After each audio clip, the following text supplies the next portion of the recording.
Man, did you finally see the news that was posted about like last week on Oh, so it is the community film is finally in production. well, it was until today. What happened? Screen Actors Guild is on strike, baby. Oh fuck. That's And the Writers right. Guild is on strike. So they were in production.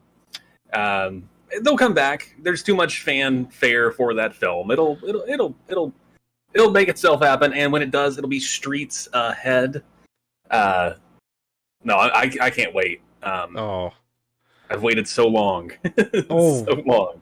man, like fuck, like I got onto the community fan train like long after the show was well, at least the first Dan Harmon few seasons were done and on Hmm. Netflix already, so I started watching them. And then I think I became a fan or started watching them, I think, during their gas leak Yeah, seasons. season 4 of the Gas Leak Year. Yeah. And I love it.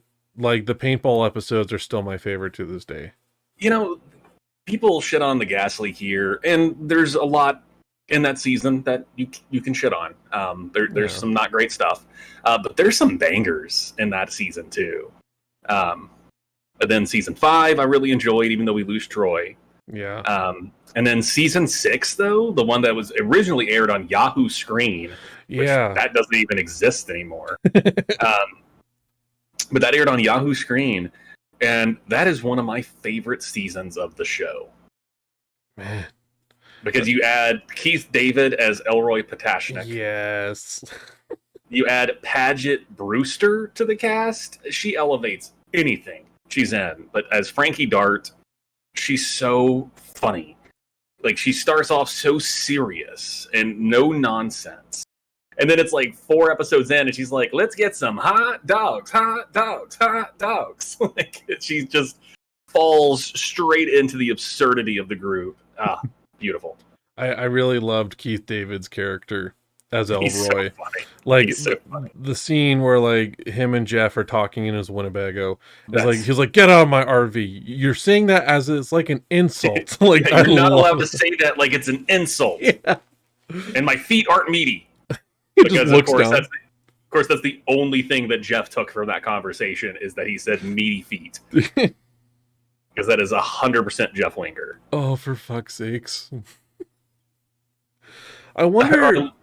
I love the sequence when they're at the study table and Elroy is trying to sue Nintendo. And he's talking to Jeff about it because they say that they ripped off Donkey Kong from him because he had a game like that called Construction Snake. Oh, yes. And she says, like, Britta says something about something has wings, and Elroy's just like, insects have wings. And she's like, I'm sorry. Just Keith David's booming Goliath from Gargoyle's voice. Like, Oh, to me, he will always be Spawn. oh, Like, yeah, no, that for that sure. booming voice, like holy shit. I was Yeah, so happy when they brought him. Like they managed to get him to voice Spawn in Mortal Kombat 11. I mean, who else are you going to get? Oh, I couldn't I picture. mean, I guess Michael J. White, but Yeah, it's not bad. So yeah, for sure. I wonder if they're gonna get Chevy Chase back in I some want them way. to get, I want them to get everybody. Like, I Yeah, want every main character that's from the show. Like, I just Pierce want. faking his death again. Yeah, exactly. Pierce faked his death for some reason. He's forgotten now why he did it. It Yeah, was to teach them a lesson, but he doesn't remember what. I want Professor Hickey from season 5. I want Elroy. I want Frankie. Like, I want everyone who sat at that table to be back for the film. what about? Oh my god, I cannot remember his name. It was the drunk counselor that was like Oh, buddy with Winger. Ian Duncan. Yeah, there we go. Yeah, for sure. I mean, he had it when he started doing Last Week Tonight for HBO. John Oliver had it written into his contract that he wouldn't work for any other productions except Community. Really? That's how much he cared about that show. Oh, so he's definitely coming back. So if they wanted him back, he'd be back. Man, I can never like recite it line for line, but like I think it was like season 1 where like they had the whole dance or whatever it was, Mhm. and Annie was gonna leave and like go abroad, but like Oh, and he Duncan, starts trying to rap. yeah, he's like, I got a real big penis. I'm like, fuck, I lost it laughing seeing that. And that's when the show was still kind of grounded. You have a Before they were- you have a drinking problem. Oh, well, who has a fetish for Dalmatians? It's like, fuck. I use that line all the time. This better not awaken anything in me. Yes. Oh, Dean Pelton. We could do an entire episode on the absurdity of Community. When Gnome gets back, like, Oh yeah, that's my plan. I want us to do a whole episode on Community.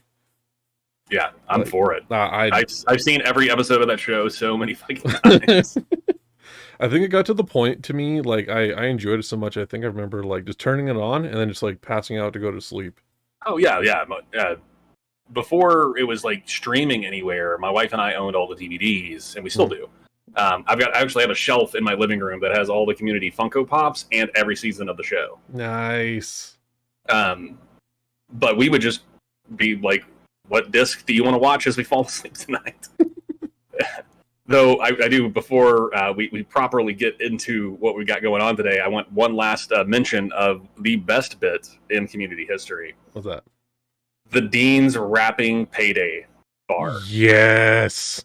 That's the funniest thing that ever happened in that show. Especially because even the cut that they use in the show, like the shot they decided to keep, after the Dean's finished and he drops the mic and he runs off sobbing, Yeah. you can see Gillian, who plays Britta. She is biting her lips.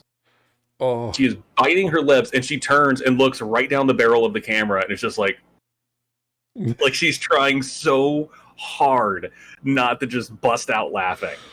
Oh. But it's like, I'm a peanut bar, and I'm here to say your checks will arrive on another day. And then goes into like Barack Obama is scared of me. And I spit out degrees. Let me clear my throat. I don't know what that was. I don't know what that was. I would get fired so fast off set just from laughing at that. Oh my god. Oh. And then he's trying to do a rap. He's trying to write something at the end of the episode. He's like, I like coffee and tea. Don't step to me. I lost it. Well, with that, welcome everyone to the BPGN podcast.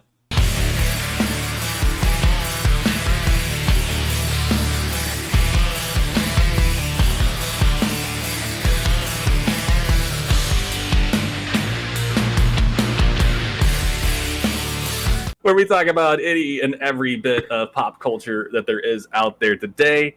I am one of your hosts, Captain Who. Today with me, I also have my dear friend, Big Red Gamer. How's it going, people? Hell yeah, Big Red. Good to see you, brother. It's been we were supposed to record last week. Wires got crossed. Glad to be sitting here tonight. It happens, but you know we ain't going anywhere, folks. You can't shake us nerds off that easy. Exactly. We're going to be here whether you want us to be or not, talking pop culture. What do you got for us tonight, Red? What's your topic? Okay, so in light of the most recent photo surfacing of Deadpool 3, I'm so Hugh excited. Jackman's fucking Wolverine costume, 20 fucking years and we get a Wolverine accurate costume. He does not have the cowl, which is fine. I'm sure it's coming. But suit looks dope. I love it. I just I just like to see him and Ryan Reynolds Deadpool standing side by side there. I'm like, I cannot wait for this to get rated R as hell and see like just Logan walk up to him like, shut up, like shake right in his head just to drop him for a few seconds. I mean, and in some of the footage that they've released, which I guarantee it's Marvel releasing the footage to build hype. Yeah. It's got to be. But in some of the footage they've released from behind the scenes, they are fighting, and in the ground behind them is like a crumbling 20th Century Fox logo. I did not see this one. So I don't know. Though. I think that my first thought to that is Deadpool kills the Fox universe. Like, that's my first thought of what this film is.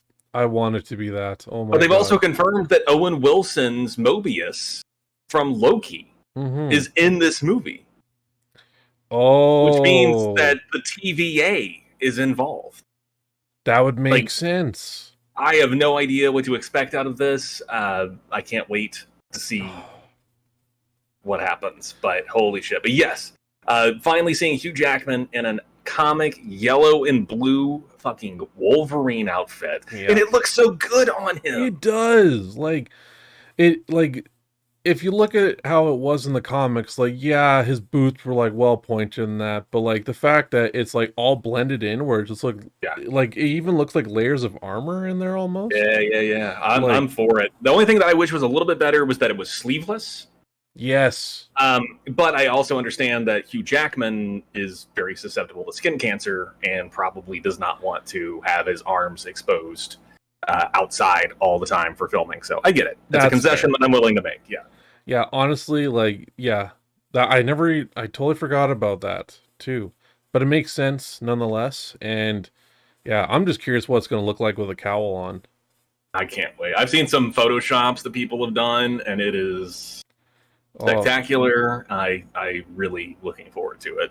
I just can't wait for Deadpool to make a joke about his cowl is just two Batmans kissing. Like, come on.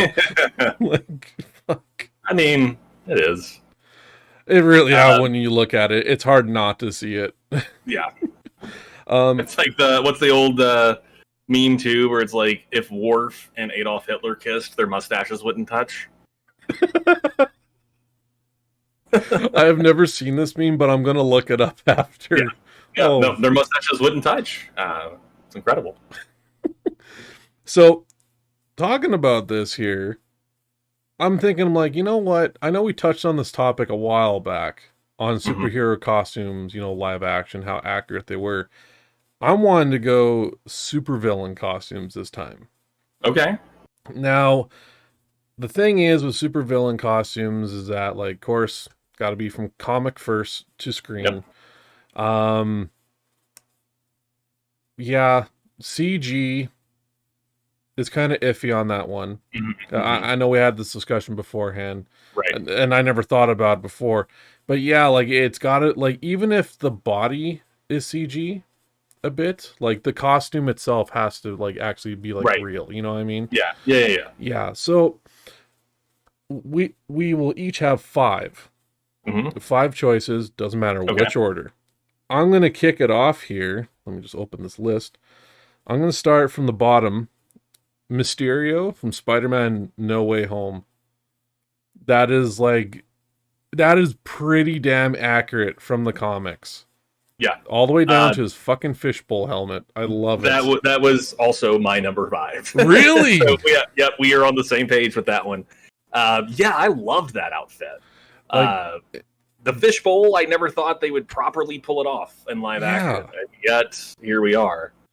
You know, and like Jake Gyllenhaal did really good playing Quentin Beck. Donnie Darko don't miss you. No, he does not.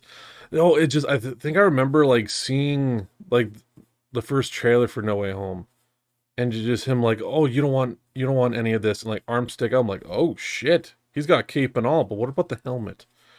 And Yeah. then when you see it in theaters like just like form on and whatnot, I was like, "Okay, this looks dope. I love it." To my next one, Okay, sure. which is the Reverse Flash Ooh. from the first season of The Flash, because he has a costume towards the end of the show that I hate. But first season of The Flash, he's wearing like a leather style outfit, and it's got like black gradation coming up on it. That's when they were also doing his eyes red. And every time he showed up, there'd be like angry helicopter noises. Oh yeah. But that I love that particular iteration of the suit. Mm. Now we can go into whether the Kavanaugh or Letcher is the better Eobard, and fills the suit out better. But I just that particular variation of it terrifying, because he would shimmer himself where like you couldn't get a good look at him. So you just see this mess of yellow and black with glowing red eyes. Just kind of like And vibrating and still almost. yeah, vibrating, and he would just be like, I can't remember exactly what the line phrase is, but like, my desires are beyond your understanding. Or in season 1, and this show has been on forever and it ended terribly, so if you haven't seen it, whatever. But Yeah. there's an alternate kind of reality where he kills Cisco, and he talks about, like, in many ways you've become like a son to me, but you have to understand where I'm from. You've already been dead for centuries. And then he vibrates his hand and just puts it through Cisco's chest.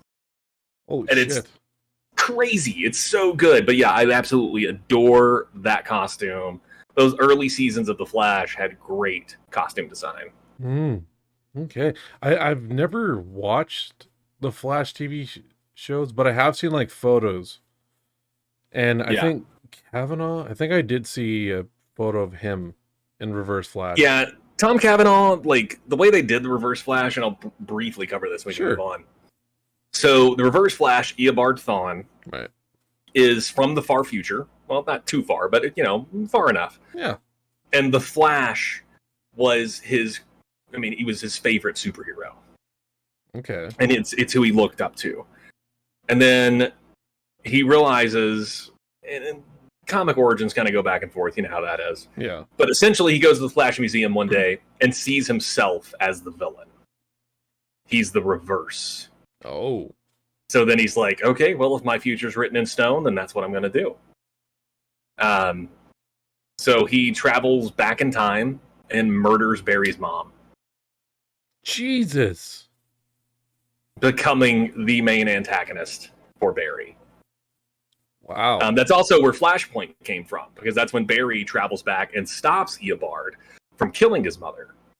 And then that creates a whole new timeline that's so much worse. Wow. But so the Barry in the show, the Eobard that travels back is played by Matt Letcher, who's a fantastic actor who I was just woefully underutilized. But he ends up stealing the face of Harrison Wells, who's creating this particle accelerator. So then Harrison Wells, played by Tom Cavanaugh, becomes the Reverse Flash and is pretty much the Reverse Flash for most of the show. Okay. I personally like Matt Letcher's portrayal better. But if you're gonna watch The Flash, I would say watch the first 3 seasons. Okay. And then crossover episodes after that. I'll give that a go. I'll give it a shot. Season 1's fucking great. I will stand by it. Was in Canada we have Crave, not HBO Max, but they have an additional fee you could pay to get HBO content.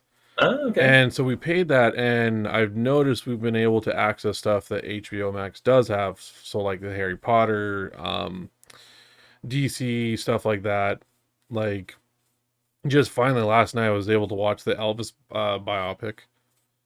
And the one that Baz Luhrmann did. Yeah, it was really good. Yeah, I haven't seen it yet. I recommend it. It's a long one. It's like 2 hours 40 minutes roughly. It's a Baz Luhrmann movie. Yeah. But I was not bored at all. Like, I was really in tune with the film, so I recommend it wholeheartedly. So I know like the Fantastic Four films haven't done that well, but I will say this. I probably am gonna. No, actually, I won't botch his name here. I'm gonna go with Doctor Doom from the 2005 Fantastic Four, played by Julian McMahon. That almost made my list. Yeah,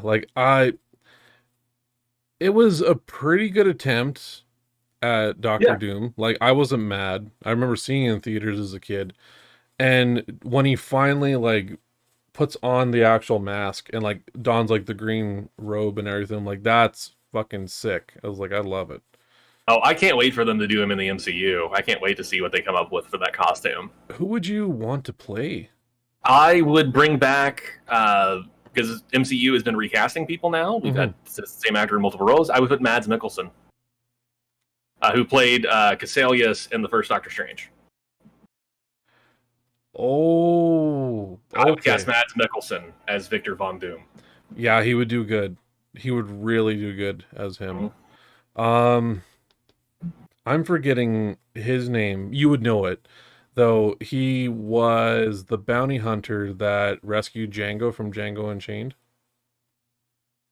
Oh, Christoph Waltz. Yeah, I think he would do really good as Doctor Yeah, Doom. yeah, he would be a very good. He would be a very good choice as well. I Yeah. mean, that's a character that's got so much gravitas, Hmm. that you need a strong, commanding presence. And for me, Mads, I mean, his best character that he's played for me was Hannibal in the NBC Hannibal show, Okay, yeah. where he just had this power when he spoke. I mean, he walked into a room and he controlled that room. Hmm. And I just feel like that is what you want in a Victor Von Doom. Oh, easily the minute you even hear his name or like see Yeah, his presence, you're like, oh shit. Um, but yes, I'm gonna go throw in Doctor Doom for my four I think spot. that's I think that's a good pick. How about you? What's your number?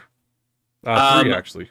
yeah, my number three. Yeah, I'm gonna go with Vincent D'Onofrio's Kingpin from the Daredevil Netflix show, and then also Hawkeye Yeah. and the upcoming Echo.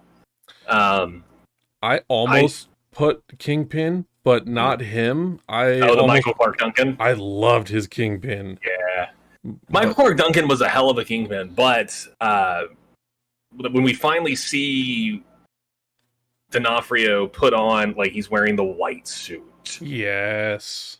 and he's got again, I talk about the gravitas, the way that he speaks, Yes. and the way that he played that character, where he's got the tremble in the hand, where he's got so much rage Mm-hmm. underneath this cool, calm exterior that he presents. Such mad strength too, like holy Yeah, shit. when he bashes that guy's head in the corridor, Jesus. Oh, like to me, I think the scene that made me go holy shit was it was the final episode for Oh, Hawkeye. Hawkeye, when he just yeets her. Oh no, like he gets shot in the chest like with Yeah, arrows and just goes like yeah. slaps him off and like gets back. I'm like, holy shit! How the hell does that not hit He's a your big heart? beefy boy. Big beefy boy. Damn, good But villain. he's got the lines in the Daredevil show where he's just like, "When I was a boy," and he's just staring at that painting that's just white because it calms him. Mm-hmm. Or like someone brings up Vanessa and he just fucking loses it. God, Mm-hmm. one of that's a show that's filled with amazing performances.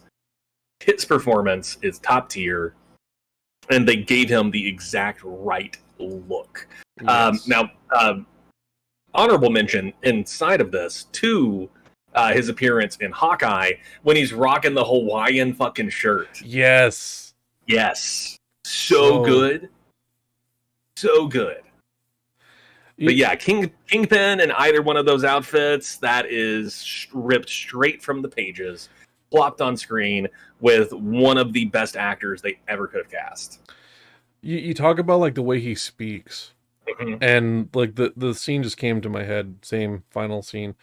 It's when he's trying to make the escape, and in the alley he comes face to face with Echo, Yeah. and you can see like he's trying to either manipulate her or like weasel his way out. But he's like, you and I, we see eye to eye. Yeah. And just like, okay, I'm like, I got goosebumps in my fucking arm just thinking that scene. But yeah, So good fucking pick, man.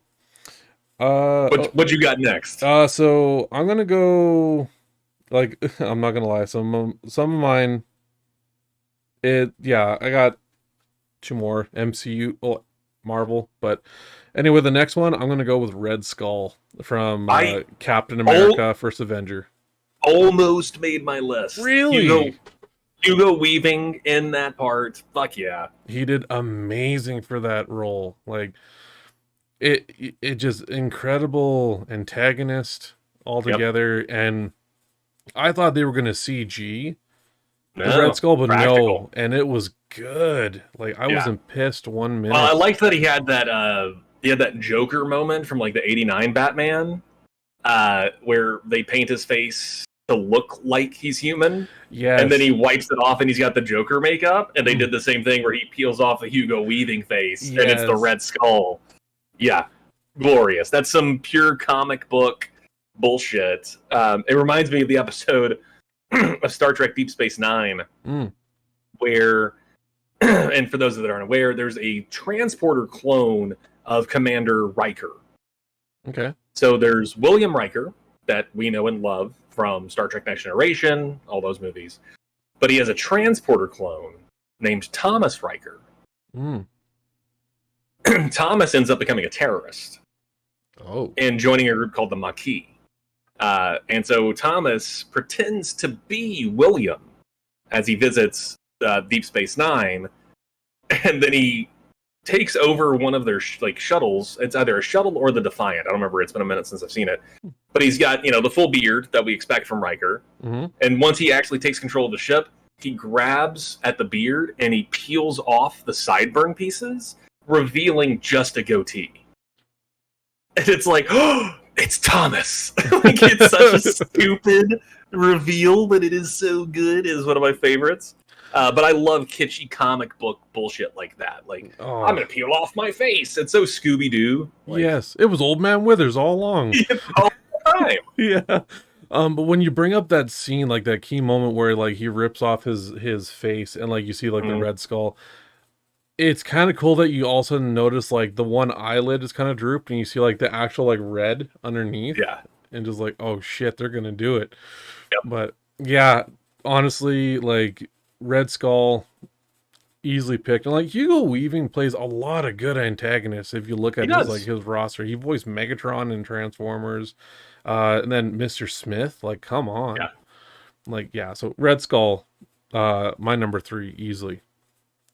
My number 2 is Hela from Thor Ragnarok. She almost made my list. Yeah, it's so good when she first appears, like after Odin dissipates into the Odin Force or wherever it is that he went, and she like pulls the blades and the horns grow. Yes. And it's like, oh my god, she looks exactly like Hela. Mm-hmm. Which, while we can talk about the costume, I do have a pretty fun little like fan theory kind of thing with this. In that Thor should have been the adopted one. Because Hela is Odin's firstborn. Mm-hmm. She wears a lot of green. She has horns, and she prefers blades. So does she wants Loki. Power and conquest, and she has black hair. Yeah, I'm with you and on then that. So does Loki. So I just have this thought, and it's a meme that I saw ages ago. But I have this thought that like after Odin adopts Loki, and then like Loki starts wearing green, and like his hair is black, and like he pulls out a blade, and Odin's like sweating through his eye patch. Like, oh shit! Here we go again. Oh, we're doing this again. You bring up Ragnarok there, and hear me out. You bring up that scene where she walks out of that, that prison of hers, but it's so fucking Power Rangers when I think about it. But when you see like Thor and Loki walking towards like the door when it starts opening, and just boom, the lightning drop, and then they're in full costume. They both morph in time. Yeah. I have a theory too as to why he did imprison her, why Odin imprisoned Hela. So we know in Odin's treasure vault, there's a fake Infinity Gauntlet, which means Odin knew about the stones and knew about the gauntlet. And Odin talks about how he tried to take over all the realms and then decided to stop, but Hela wouldn't stop. No. Which is why he imprisoned her and then erased her from history. Right, hence the marble falling from the ceiling bit. And we know, too, that Frigga, Odin's wife, was not the mother of Hela, because she does refer to Thor as her firstborn. Right. So that would be Odin's second wife. My theory is that Hela killed Odin's first wife to get the Soul Stone. Shit. And then that's why Odin locked her away, because she went too far. Odin was trying to conquer the realms. He wanted the gauntlet, and he changed his mind after Hela killed his wife. That's my theory. That fucking just wrinkled my brain. Holy shit, dude. Like, I believe that. Yeah, I think it's good headcanon. It is. Fuck. All right. Awesome pick. Now, I might get some shit for this one, but costume-wise, I think it looks great. I'm gonna go with Bane from Batman and Robin 1997. I Okay, know, yep. I know. Costume wise, you're not wrong. Yeah, You're not wrong. the character itself not great. I'll be honest. No. It's very dull down. But when you see like the venom fucking go in his veins and he just like hulks out like all the way down to the mask and that, Yeah. it's just like that's Bane. Look, that's Bane right there. Like shit. Yeah. No, I mean, I can't disagree in terms of the actual character design. That Yeah. is the most comic book accurate live screen depiction we've gotten of Bane thus far in terms of appearance. I agree. Yes. Now, I do think that the Bane that we got in the Nolan trilogy was more Bane in like mental state. Yeah. But yeah, didn't have the costume, didn't have the bulk. That's why I like the Bane in the Harley Quinn show so much. They give us the classic costume and then give us the voice from the Nolan verse. So you have a Bane being like, it's Bang.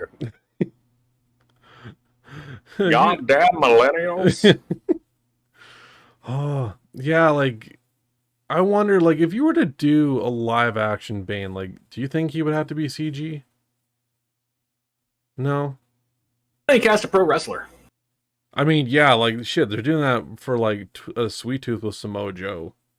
I would cast I might overdub him Yeah. with somebody else's voice. But like right now, like Brian Cage, who's on the AEW roster, Okay. dude could absolutely play a live action Bane. He is jacked to the fucking gills. That fuck.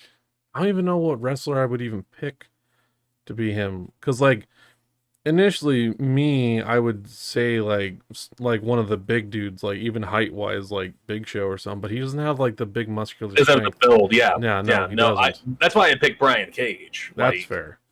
He is. Well, I mean, he keeps like sideburns and a mohawk, and he calls himself the Swolverine. Love it. But dude is, I mean, he has to walk with his arms like he's got grapefruits under each arm because of how fucking big his traps and shit are. Like, shit. Dude is enormous.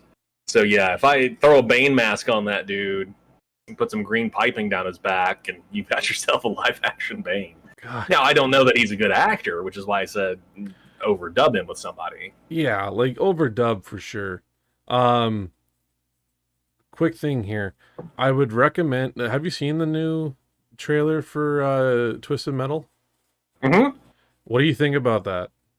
I think it looks really good. It looks bonkers as fuck, and I am here for it. And I just saw Samoa Joe wrestle CM Punk for the first time in 18 years the other night. How'd that go? It was really good. Oh, Punk won. So Punk is 1-3 against Samoa Joe. Wow. Joe won their previous 3 encounters, but those two have not locked up in singles competition in 18 years. Fuck. So, but thank you, AEW and the Owen Hart tournament for making that happen for me. I appreciate you. Now you got to keep that. You got to keep that going. See if CM Punk can like win it back those other 2 times. I think we'll revisit it. I think that Punk and Joe would be a good feud for Punk once he finishes up with Bullet Club Gold. Okay. I want to keep him away from the world title scene for a little bit, just because the last 2 times he won the championship, he got hurt immediately afterwards. Ooh. And was gone, and then threw a tantrum. Damn. And the world title scene's great in AEW right now, so Punk doesn't necessarily need to be involved. No, not really. Okay, so I went with Bane. Who do you got? Or did you finish your list now? No, I've got one more. Okay, cool. So my last one, and this is absolutely my number one, and it's kind of got a slash in it because they kind of merged this character with. It's 2 different characters that kind of got merged together for the sake of the live action. Okay. But Zoom from The Flash season 2. Okay.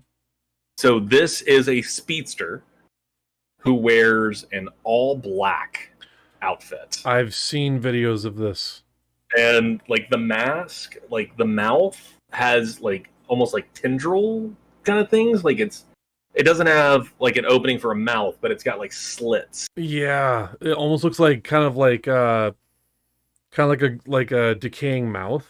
Yeah, or kind of Almost. like in the Matrix when they seal Neo's mouth shut and he's trying to Yes. open it and the skin's stretching between the two. Yeah. And he's got solid black eyes. His lightning is blue. And he's voiced by Tony Todd from Candyman, Final Destination, just this booming, terrible voice. Oh. And when Zoom first appears, like he like zooms into the police station and the cops all go to draw their weapons, and before they can even aim them, they're all dead on the floor. Holy shit. Zoom just and kills them all. And then he grabs the Flash and drags the Flash through the city, stopping at various moments to hold up his near lifeless body and be like, "This is your hero." Whoa. And then he breaks the Flash's back and throws him to the ground and says the city is his. I Like, gotta he see is this episode. That looks terrifying. maddening. Terrifying. And the way that they played out and the whole way that they handle Zoom, I just loved it. But that particular Zoom starts using what they call time remnants. Okay. Where he travels back in time just far enough to create another version of himself. So that there's multiple versions of him. Mhm. And so the time wraiths come for him, which are these beings that are designed to maintain the flow of time. Right. And they end up turning him into the Black Flash, which is an undead, like, zombie speedster that hunts down speedsters that fuck with the timeline. Holy shit.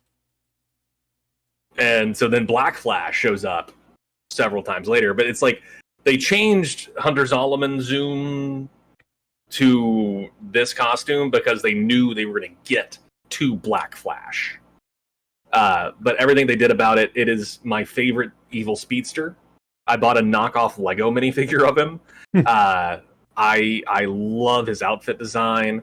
I will never forgive them for bringing him back for the finale of the Flash and having him get punked out by two low-level Team Flash members. I will never forget them. Because that dude is the most terrifying speedster that I've ever seen. Just wants to fuck people up. He wants to be the fastest man alive, and he will kill everyone else who's fast just so he can be. Holy shit. Fantastic. So yeah, Zoom is my pick. There's even a great scene where Teddy Sears, who actually plays Zoom, like doesn't have the mask on, but his eyes go black, and you see like the blue lightning. And he's like, "You can't lock up the darkness." And they're like, "What?" And he's like, "You can't lock up the darkness." And it's like, "Oh shit, okay." Like, oh fuck, it's happening again. Damn. Yeah, oh, it's so fucking good. I know I picked two speedsters, but they're terrifying. Hey, so. it's your own personal pick. Everyone's got their own choices, bud. Yeah. My number one, and I know it's a given, but I don't care. I'm going to go with Magneto, played by Ian McKellen. Sir Ian McKellen, man, mind you. That almost made my list as well. He's was a Magneto for X-Men, X-Men 2, X-Men Last Stand, and Days of Futures Past. And it's just not only the costume, but his presence. Like, you talk about voices. Yeah. Like, the one scene that, like, what was it? It's like in the first X-Men, and, like, all the police show up at the station, and they all got their weapons drawn, and next thing you know, all Magneto does is, like, lifts his hand and, like, pulls all their guns, pointing straight back to the cops. It's like, "You people at your guns." Like, I can't do his voice, but, like, you hear that. I think my favorite is in X-Men 2, when he has Mystique inject the guy with iron to escape his plastic prison. Yes. And he, like, puts his hand out and lifts the guy, and he's like, "Too much iron in your blood." and then rips it out through his fucking pores. Yes. God damn. And then makes the disc and floats out with his arms like this. Like, Oh, dope. like X2 is amazing. even yeah, I'll even throw in one for X2 as well because that's the best one of those in my opinion. Absolutely. Yeah. And it's when Charles would go visit him to play, like in prison to play chess with him. You're like, Charles, my old friend. And when everything's fucking going south, that like they're getting captured by Stryker, like Cyclops and Professor X. And just to hear him be like, you should have killed me when you had the chance, Charles. And they're just like, holy fuck. Like, yeah, there's so many moments, like even like choking out Stryker with the chain on the helicopter too. You don't look well secured. Let's fix that. Like it just I do think it's hilarious in the comics and in the movies how they always send Wolverine after him. with And good it's like, fucking luck. but like you're made of metal, dude. Yeah. Like, you're Going like, up, I'll fuck you up, and Magneto's like, bink, and it's like, ah! you're going up against the master of magnetism. Good fucking luck. I mean, and there was that whole run in the comics where Magneto yanked all the fucking adamantium off of his fucking bones. Yes, there was too. Hang on. But then that made actually Wolverine stronger because his body wasn't constantly fighting adamantium. Although I like the purple outfit, I really would love to see like the white version of this in the MCU one day. I would love to see that. But yeah, that's my final one, Magneto, easily. I don't mind Fassbender. He does a really good. I enjoyed his. Yeah, I liked the Nazi hunter Magneto.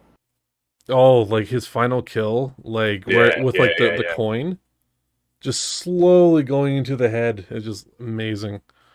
All right, so yeah, piggybacking off of your villains, in recent times we have seen some of the most accurate comic to screen adaptations. So I'm going to go with non-villain.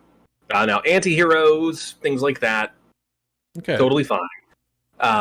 But just when you see it on the screen, you're like, oh my god, they yanked that off the page and just gave it to the costume designer, and they were like, make this. Yeah. No kidding.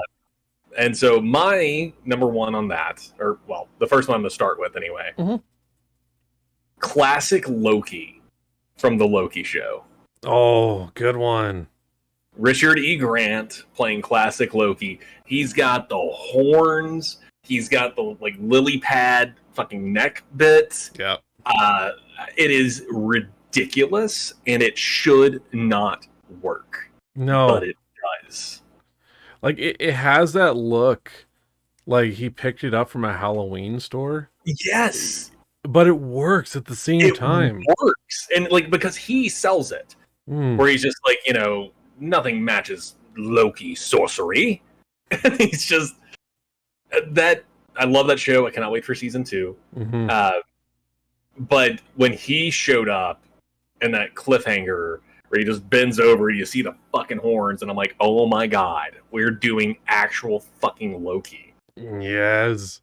I love Hiddleston's costume. I love the way they did the horns. I love Sylvie, how she had the one horn.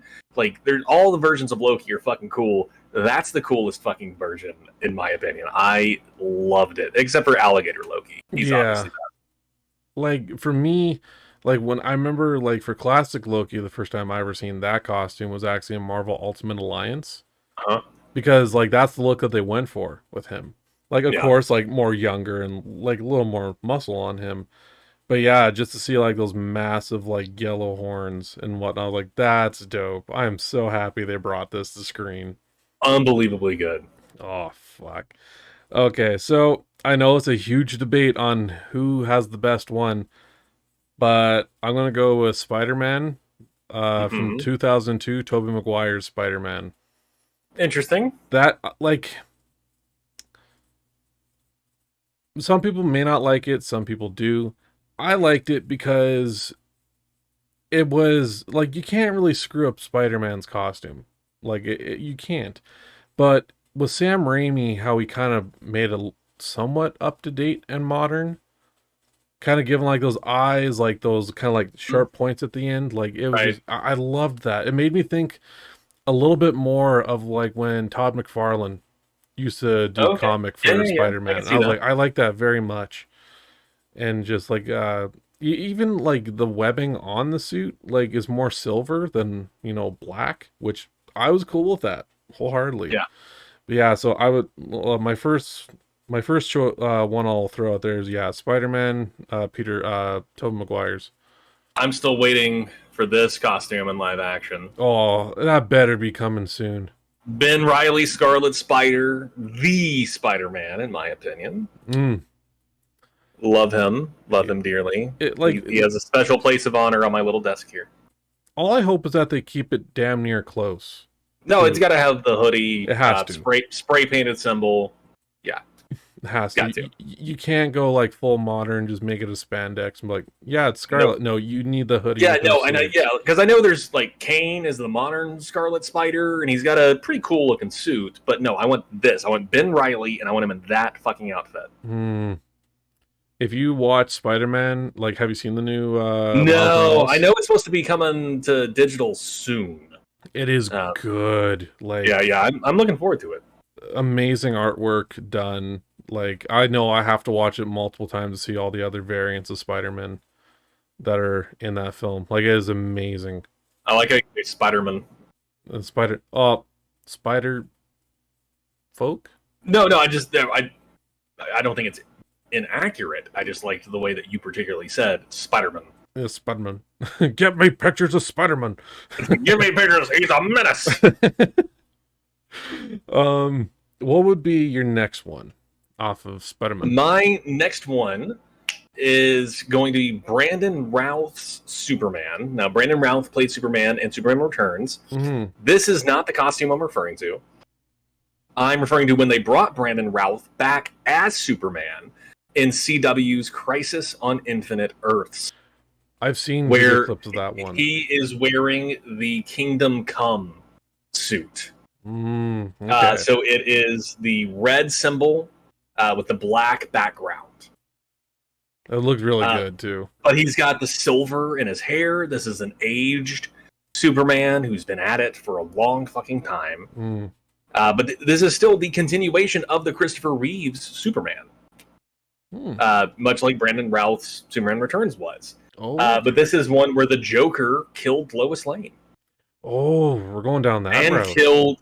killed a bunch of people at the Daily Planet. Holy So shit. we meet this version of Superman, which still has, and I probably have brought it up on the show before, but I will again because fuck yeah, it's my favorite fucking Superman line. Well, yeah. Where, like, the Lois that we know, played by Bitsy, is with him instead of her Clark, and she asks him about the symbol, like, why the black? And he responds, because Lois, even in the darkest of times, hope shines through. That's such a badass fucking And line. it's like, that's Superman. Like, Mhm. that is still Superman down as deep as you can go into a dropper. And that one drop is that line. Like, that is fucking Superman. But they nailed it. He still had the trunks, like, over his suit. He's got the belt with the gold. It is the quintessential live action Superman suit for me. Well, That's fair. as far as like the Kingdom Come or standard variants of it go. Okay.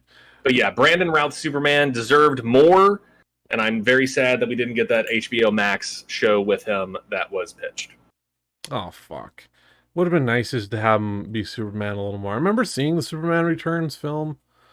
I did like... Returns was okay. Yeah, like... My complaint was that while Lex was the villain, there wasn't anything for Superman to fight. Yeah. Like, the film consisted of him lifting heavier and heavier things. Okay, yeah. Like, we need someone for him to fight. Like, Superman and Lois this season did fucking Doomsday.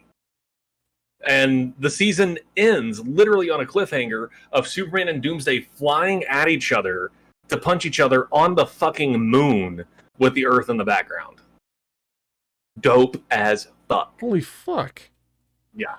Like, yeah, I can't say I remember the film that well, but it's just when you think of, Superman as this fictional comic book character, like you need someone to pull off the look of Superman.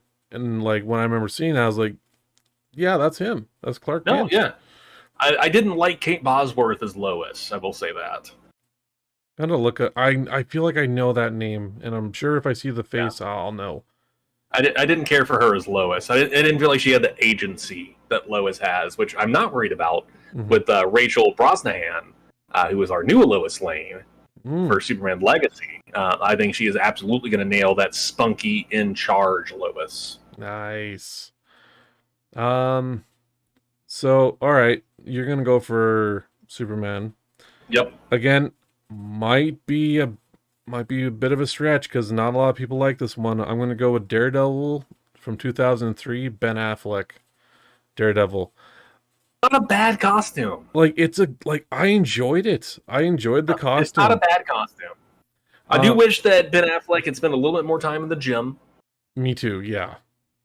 He's a bit skinny in Mm-hmm. it. But yeah, and I will actually defend that movie. Mm-hmm. Not the theatrical cut, but the director's cut Yeah. of that film is fucking solid. Even looking back on it now, because with this, like you could easily tell they weren't going for campy. They were going Frank Miller's route of Mhm. Daredevil, which perfect in my eyes. And yeah, just when you first see the costume where he goes after like the guy that he lost the case against into like a Yeah. biker bar, and all you see is like the eyes just like glimmer off his mask, like his cowl, and it's like, who are you? Justice, and like just throws his like cane right at his jaw. I was just like, yeah, that's a pretty dope Daredevil costume. I love it.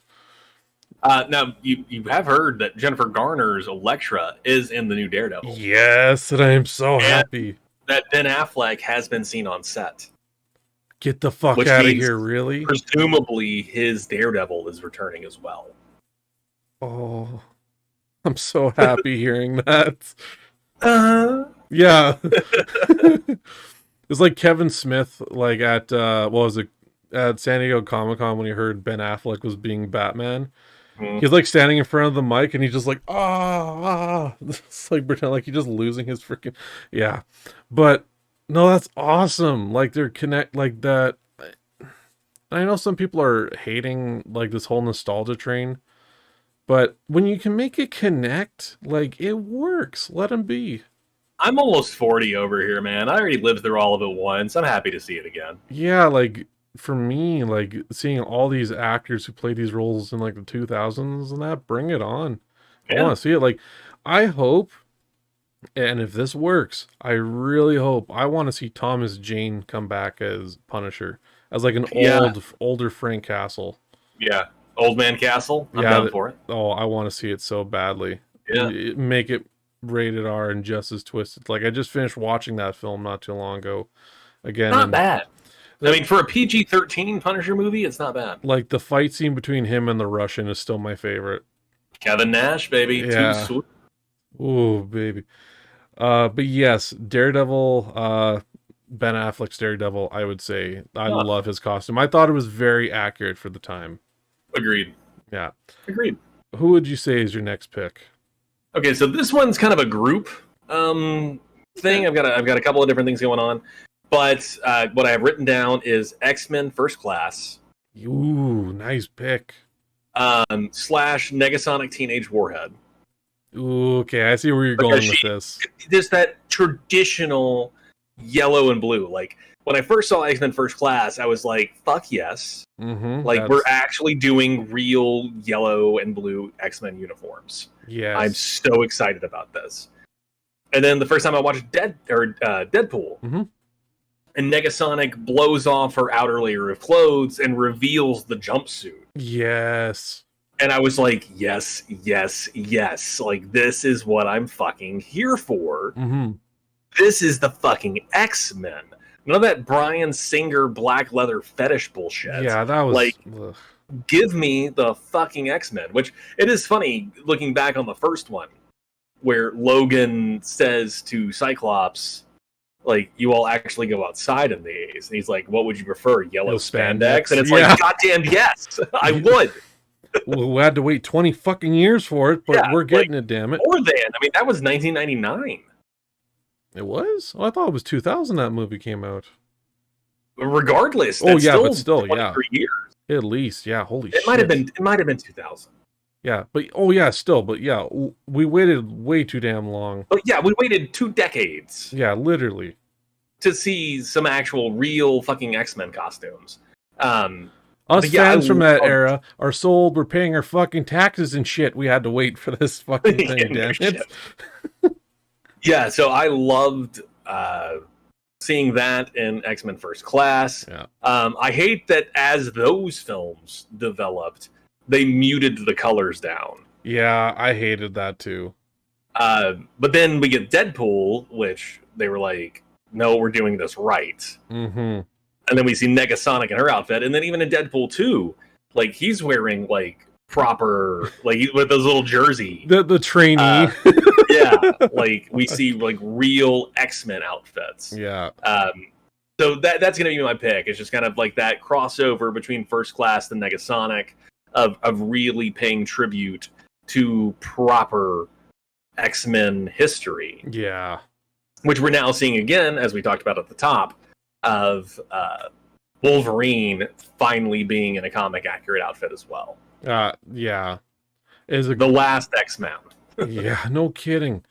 Good fucking pick though, man. Good pick. Like, yeah, I didn't even think about that, but it's amazing that they did do it right for an X-Men film for once instead of just fucking black leather. I hated that look so bad. The next one I'm gonna go with, again, I know I'm choosing ones where the actor, but I'm gonna go with Ghost Rider, Nicolas Cage's Ghost Rider. Oh no, hell yeah, no, I get it. Like, yeah, Nick Cage is out there, but when you think about Ghost Rider, I love Nick Cage, man. You're not gonna upset me. Okay. To me, it's just like, I remember, because like in high school I started reading Ghost Rider, and then I heard the movie was coming. I was like, cool, who's playing it? Nicolas Cage. I'm like, Face Off? Okay, I could see it.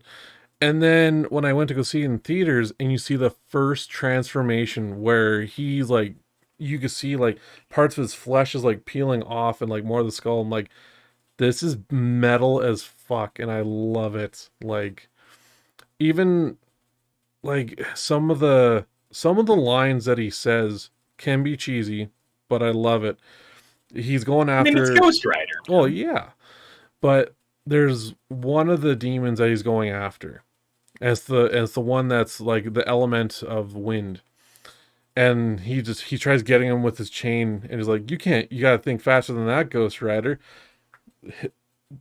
Just ignites the whole thing on fire. He's like, time to clear the air, and so like starts doing the cyclone, sucking him up. Like that is so badass. Even him riding like full speed down like this glass skyscraper, and just the impact on the ground just to scare the shit out of the cops and that. Like, yeah, I'll even throw in an honorable mention, like Carter Slade, even showing up as Ghost Rider. Sam Elliott. Like, yep.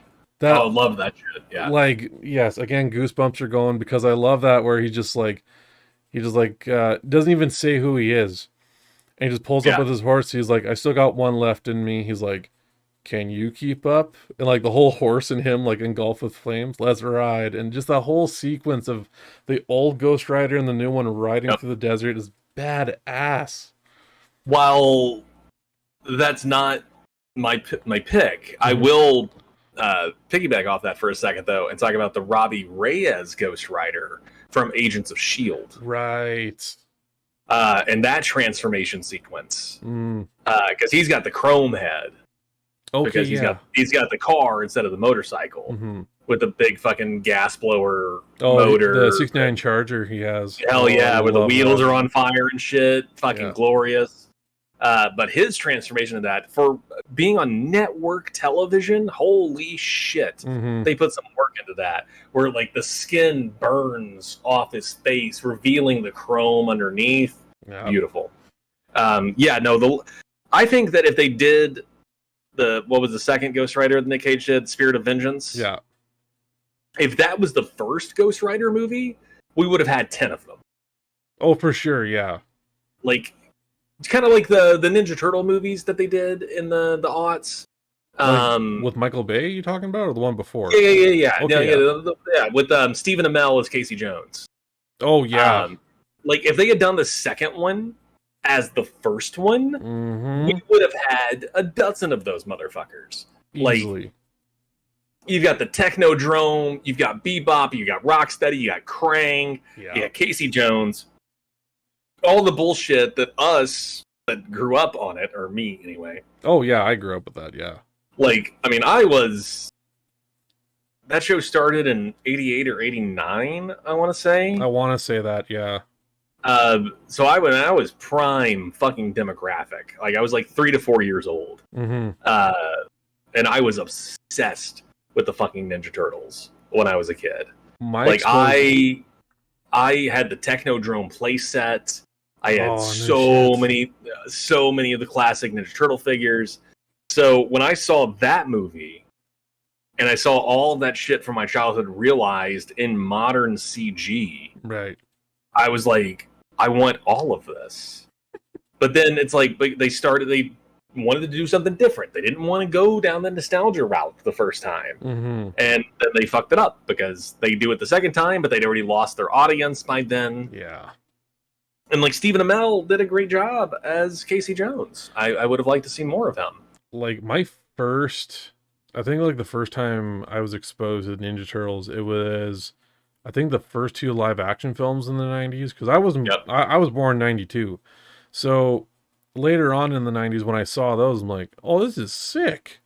And I think into the 2000s they had an animated another like reboot animated series called, Teen Mutant Ninja Turtles, and that one was pretty good. Yeah, like I loved it, and it made me go back. I remember to go find the 80s one.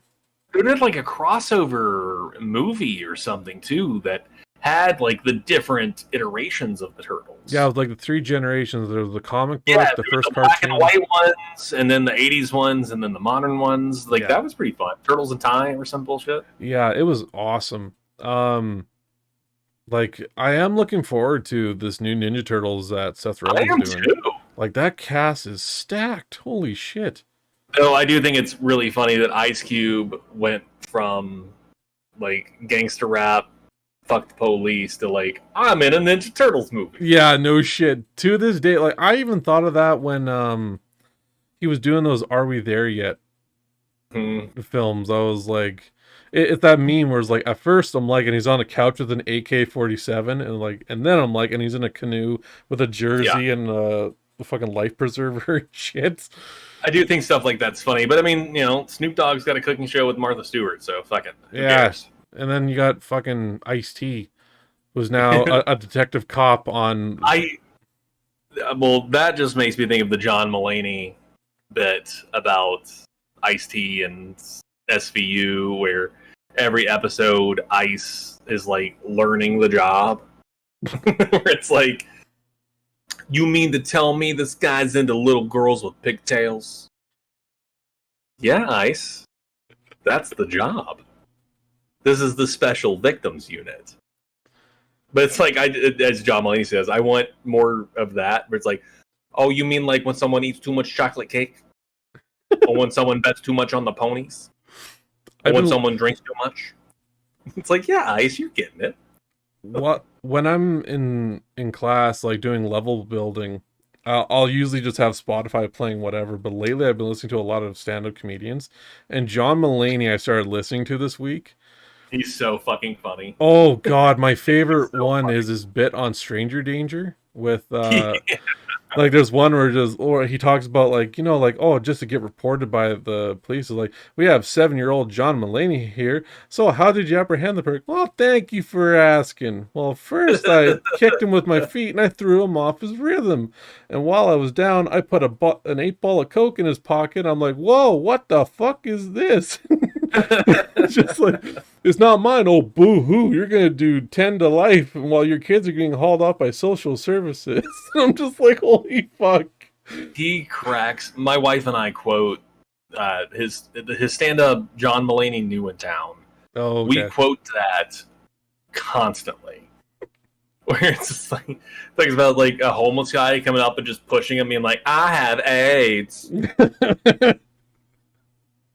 It's like, did he practice that? Was he working in a mirror? Like, is that how I should start? I have AIDS. No, sorry, that's too strong. That's too strong. Pull it back. Savor it. Savor it. I am homeless. Like, it's so stupid, but yeah, we quote it all the time. It's great. What made me want to listen to him all of a sudden was I was sitting on the bench bit. Mm-hmm. Well, I was sitting on the bench. Why? Because I was sitting on the bench. Okay, John. In Nazi Germany. What? It's like, fuck. just hearing his voice, I'm just like, fuck. And you voice Spider Ham. Yes. It just, oh, fuck. It fits in your pocket. Yeah. Oh my god. So, Ghost Rider was my choice. Mm-hmm. What is your third one? What do we? It's my second to Oh, last. right. Yes. So I'm picking Black Suit Superman. Oh, from is it the? Okay, so there's two versions of it that have been made in live action. Okay. Yep. The Snyder Cut did give us a black suit Superman for Henry Cavill, and it is good. I like it a lot. All right. But my pick is specifically the Tyler Hoechlin from the CW verse, Superman and Lois. Though I think this was also Crisis. No, this was Superman and Lois. Regardless, it's an evil version of Superman. Right. But the outfit is like webbed, kind of, and it's solid black. And the cape actually connects to the sigil on the chest. Oh. And as opposed to most black suit Superman, where it's like a black background with a silver S symbol, this one's the inverse. It's a silver background with a black S. Okay. And it's got a little bit of a like collar kind of thing going on. It is a glorious fucking costume and really shows off. Like, I mean, Tyler Hoechlin, he's one of my favorite Supermen. Who like I said, played him in Supergirl and then in the crossovers for the CW, and now he's got Superman and Lois. Okay. He's a fantastic Superman. But seeing this particular version from him in this black suit that, like, he laid waste to a whole world that which John Henry Irons and his daughter escaped from. Which then we get them our world, where they play Steel, which once was a movie starring Shaq. I was just about to say, like, Shaq? We talking him now? Yeah, I mean, that was, Steel's a real Superman character. Okay, that I did not know. Yeah, that after the death of Superman, multiple other heroes stood up to try to become the new Superman, and Steel was one of them, which is John Henry Irons. Okay. But yeah, black suit Superman. Both versions of it we've gotten in live action are amazing, but I prefer the one I saw on the CW. Nice. It's so good. Like I've got it pulled up here on my side screen, and just that sigil with the silver and then the black S, killer. Fuck. Yeah, just you think like, oh, just black suit, whatever, but like I know what you're talking about for a black suit Superman. Just you see that and it's like, I don't think he's friendly. You know, that's like it makes sense too for him to like, because that's typically is the return of Superman from when he was killed by Doomsday. Right. Is when we see the black suit. But this version of the black suit wasn't in the CW was an evil Superman. So he was not trying to inspire hope. So he's not going to wear the red and the blue.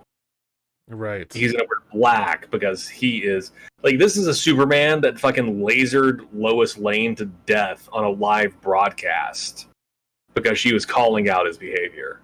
Jesus. Like, this is a Superman that's way more like a Homelander. I was just about to say that's something Homelander would do. My God. Fuck.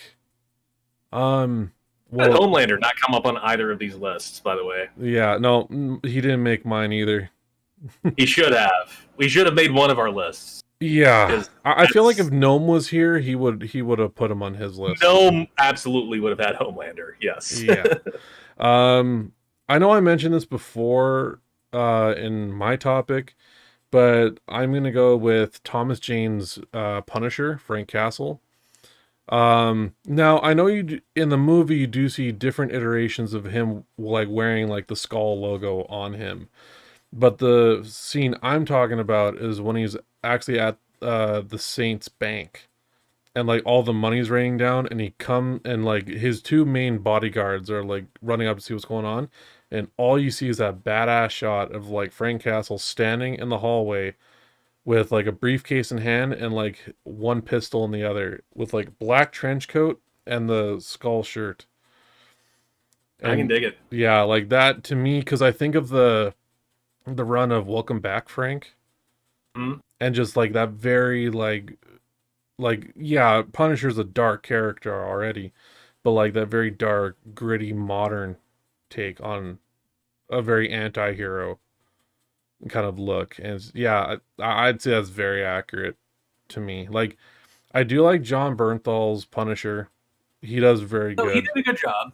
Yeah, but it's just I don't know. Thomas Jane still to this day, it just I hear Punisher like even just this week I watched the short Laundry Day on YouTube That's very good. and it was so badass. I'm like, why the fuck didn't we get a second movie with him? Like this looks so good. Like the moment where he breaks the guy's legs and he's just like laying on the ground, opens the big fifth of Jack and pours it on him, but put the lit Zippo on the ground, goes in to continue his laundry, and someone else that ignites the guy. And it's just that's just so Punisher, man. Like that's just he thinks of like, no, you're scum, dead, easily. Yeah, Like, yeah. yeah. No. So yeah, Punisher is definitely my number two. Yeah. My number one. I mean, I feel like this is probably kind of cheating in that it's so obvious, but Deadpool. That to me, it's not cheating. It's very Like accurate. Like you that can't. is a crazy accurate costume, especially when they enlarge the eyes and Yeah, like it is just when I first saw it in the test footage yeah. that Ryan Reynolds leaked because it was definitely him. Oh, Uh, easily. I was like, oh my god, why are we not making this? Mm-hmm. And then pushback came so big, where they're like, fuck it, we have to make it. Let's make it. Um, and you see him like at the very beginning of the movie, and he's just sitting on the edge of the bridge, and it zooms to him, and he turns his head, and his eyes get big. He's Yeah. just like, I know, right? Yeah. I got my very own movie. Whose balls did I have to fondle to get this? Rhymes with Polverine. He's got a lovely clean set in the land down under.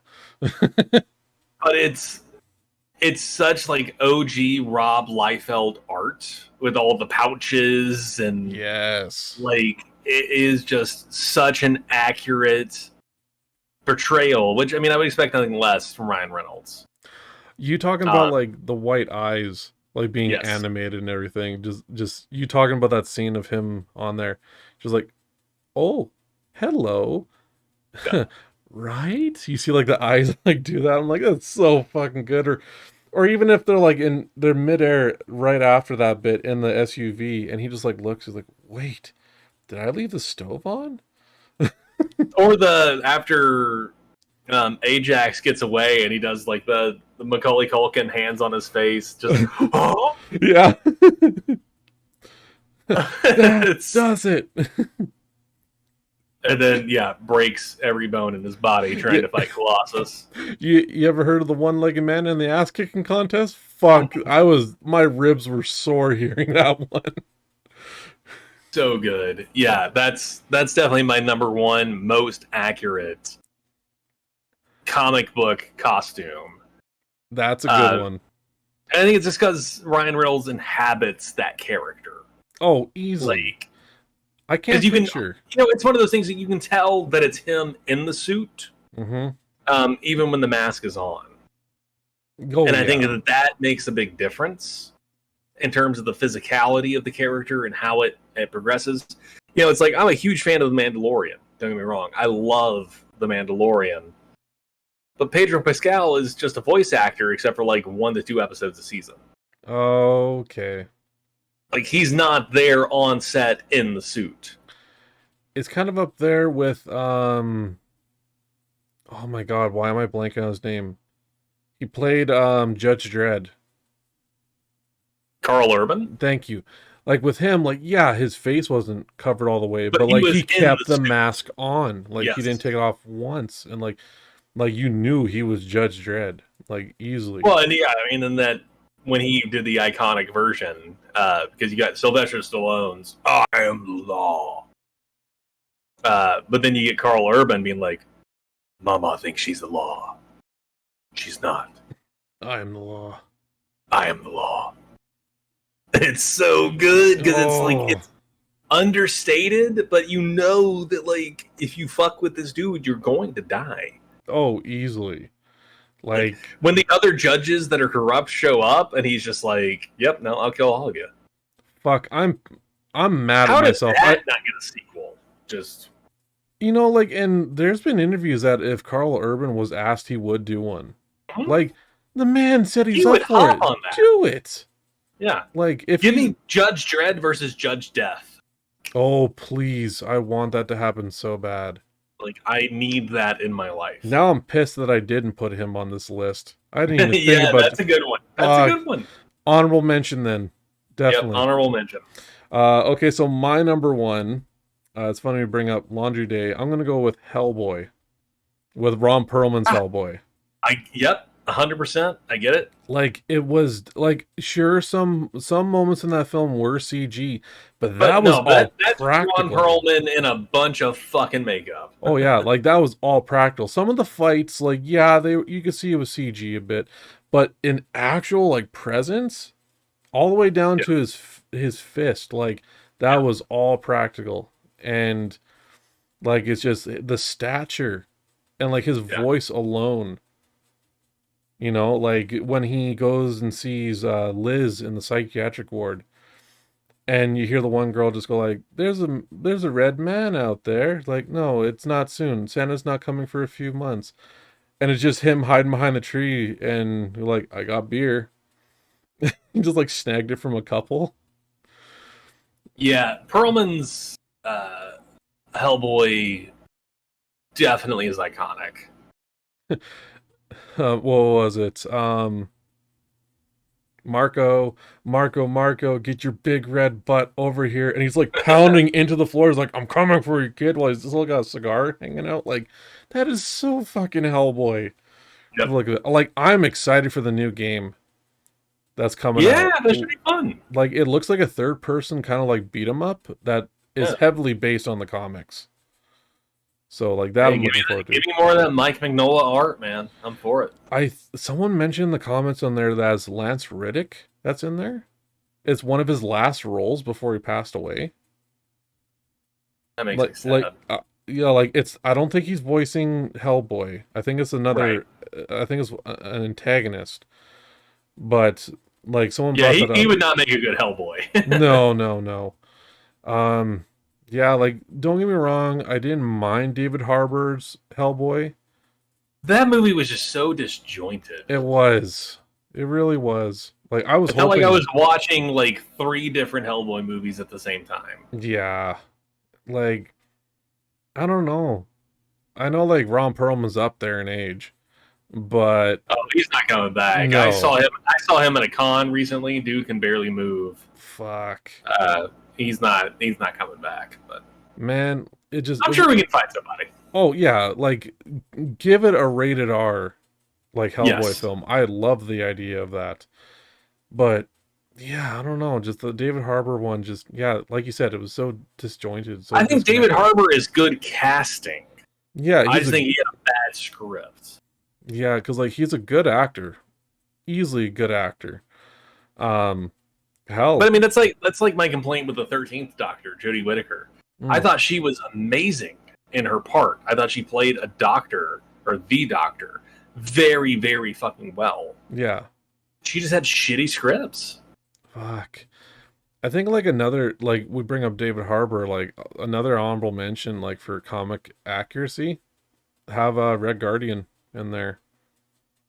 Like That yeah, is he had very good. he did have some like he wasn't in good shape when he got back into it, like still fits. It looks pretty fucking close to the comics. Not gonna lie, he's just missing the Yeah, well, we'll see it in Thunderbolts. So oh man. I'm so excited for that. I bet like I know a lot of the MCU films got pushed off because they had to retool a bunch of things, which is what needs excuse to be me. done. It's all good. It definitely needs to be done because like the quality in some of the MCU product that's been coming out lately has been kind of That's why I mean they said they're pushing back on it. Like there's which been too much too fast. yeah, which yeah, we're eating healthy, but it's just at the Yeah. same time it's like this could have been in the oven just a little bit longer. You So I know? mean I've been digging Secret Invasion. I am an episode behind, all because my wife is currently away right now. She's coming home tonight, so we're gonna do a marathon. We're like, yeah, no, marathon for her because I watched an episode while she was away. So, but yeah, I am really enjoying that though. Yeah, I I've been digging it. It's been good. I kind of think Very Winter Soldier vibes. I kind of think who is it here? War Machine is a scroll. It's I have that suspicion. that's one thing I love about this show is and the Secret Invasion storyline in general is that it could be anyone. I do think this is going to connect to the Fantastic Four. Oh, I'm for it. I mean, they've got they're essentially doing Super Scroll, so Yeah, like they got that big machine in there now. yeah. You see like the different types of like what's it Which called? match up with the various Fantastic Four members, And you see like Groot DNA in which would there. be Mister Fantastic Right. with the stretch ability. That's true. You see Extremis, which is Human Torch. Right. You see Call Obsidian, which is the Thing. Oh, I missed that one. You know, so there's kind of analogs for the Fantastic Four in that. And then Gravik, that would make him Super Scroll then, wouldn't it? Mhm. I had a feeling about that because I was wondering like, why the fuck do I know your name? And just So yeah, we'll see. We'll see how it goes. right. Yeah, like hell, may as well even throw in Nick Fury with Samuel L. Jackson as a good because like it. So Yeah. I personally think there are two Furies. Oh, I think we're following two different Furies. One's real, one's a scroll. really? That's my personal theory as of this moment. But yeah, I think there's two. I think there's two Furies. I think there's the Fury that is more well dressed and is wearing the glasses. Mm-hmm. And then I think there's the Fury that doesn't have the glasses and wears like the beanie skull cap and is less well dressed. And I think it's two completely separate characters. It sounds stupid to say it, but I do miss the eye patch. Yeah. It is, No, I get it. yeah, it's just, I don't know, but it is funny though that they got him to play Nick Fury because in the comics they based the Nick Fury off him Well, in the and later that was run. part of the deal. Like Oh, the Ultimates, which is when they did the Nick Jackson or Sam Jackson looking Nick Fury. That was the deal that if they ever made a film, he got first option. oh wow, I didn't even know that. Again, though, he plays a really good one in my opinion. I would. It's too bad we don't ever see like a Howling Commandos. Well, I was okay. I was gonna say Creature Commandos because that's coming. That looks That's fun. DC, yeah. Yeah. I mean, I wouldn't mind like a What If style Howling Commandos cartoon. Yeah, I'd be in for that. That'd be fun. I know I am like I am looking forward to like we haven't gotten any leaks or trailers or nothing. Hopefully D23 we see something in I September. imagine. but I want to see like how good Marvel Zombies is coming. Yeah, that should be fun. Like I want that to be rated R, gruesome as hell. Like I know like it's Disney, but at the same time, like you've already done a few like shit, like Secret Invasion, the interrogation scene. That's pretty Just intense, dude. clips his fucking finger off. Yeah, I'm just like, oh shit, and it's actually red blood. I'm like, okay, they And she's actually are like, gonna do it. now that that's settled, Yeah, she just like nonchalant, just treats it as like a Olivia tea party. Colman, my heart. I love her so much. Her injecting in that toxin that heats up his blood, Yeah. like, my god, dude. It's just she's like, I could do another dose. I'm like, oh, just bite your tongue or something, dude, because this is gonna suck. She's It's great. I love her so much. oh man. Yeah. I gotta say that's a hell of a way to end this off. So, guys, thank you every one of you for tuning in, listening to another episode of the BPGN podcast, where it was essentially a runway of who wore it best for costumes. This one, only 2 judges instead of 3. But yes, we will keep these episodes coming out. We love doing it for you guys. Yep. Again, Gnome should be back sometime soon. Just couple. He's just dealing with moving and everything. So, but he will be back. He's not gone forever. I am the Big Red Gamer. Alongside with me. Captain Who. And we will see you guys on the next episode. Excelsior.